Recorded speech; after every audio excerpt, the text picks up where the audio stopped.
I started out about 30 years ago. My major was business law in college, but it just wasn't ringing true to me.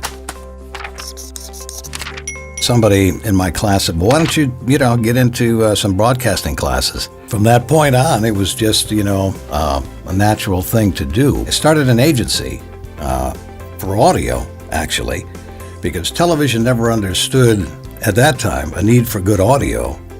And audio never really knew how to shoot a good commercial for radio stations.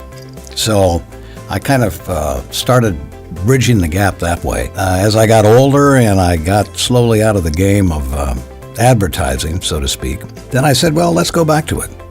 Let's see if we could make a career out of this. The rest is, as they say, history,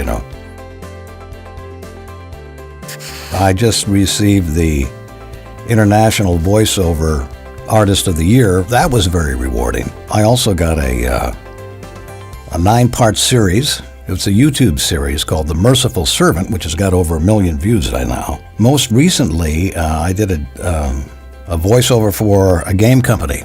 I play a 156-year-old wizard, but it was a very interesting. It took pretty close to a year to finish.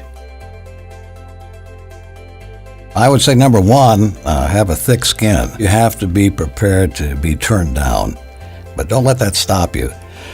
Number two, you don't need a fantastic deep voice. You don't need anything but to be authentic to yourself and know what your limitations are. And then third, I would say get yourself some fairly good equipment to start out with. You don't need much nowadays.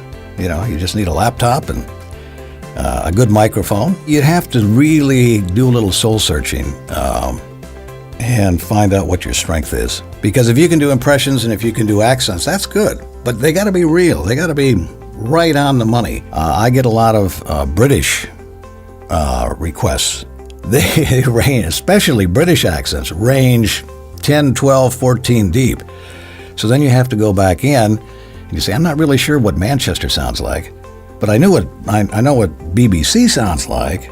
If you want more of a Cockney accent, like a Michael Caine, for instance, then you do it that way. Knowing your strengths and knowing your limitations probably more than anything. But then, you should always try to reach out, try to do something different, but practice.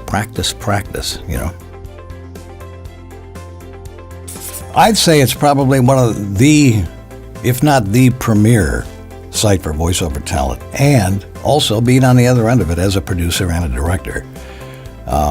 It's one of those great platforms where you can find talent easy. If you've never done it before, you should do it because, and I really mean this, because you're going to get the top quality talent out there. And with the right approach, with the right dollar figure, you can get anything you want through voices.com. I get at least 60% of my work through voices.com.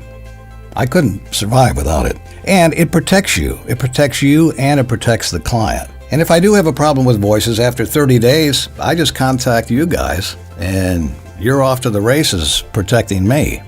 And so I get a response from you immediately, and within a week, maybe at the most 10 days, they'll release the funds. I can't say enough about it because it's truly one of the more, I would say, secure ways of doing business. The dream is to be successful in this business, to enjoy 100% of what it is that you do. And I think probably to move up into solid, world broadcast documentaries, moving into something that puts you up into that upper echelons of voiceover. One thing I do like about it is that you never know what you're going to get the next day. It's like life is like a box of chocolates, you just never know. I'm just hoping to stay very active and to keep doing what I'm doing until I can't do it any longer.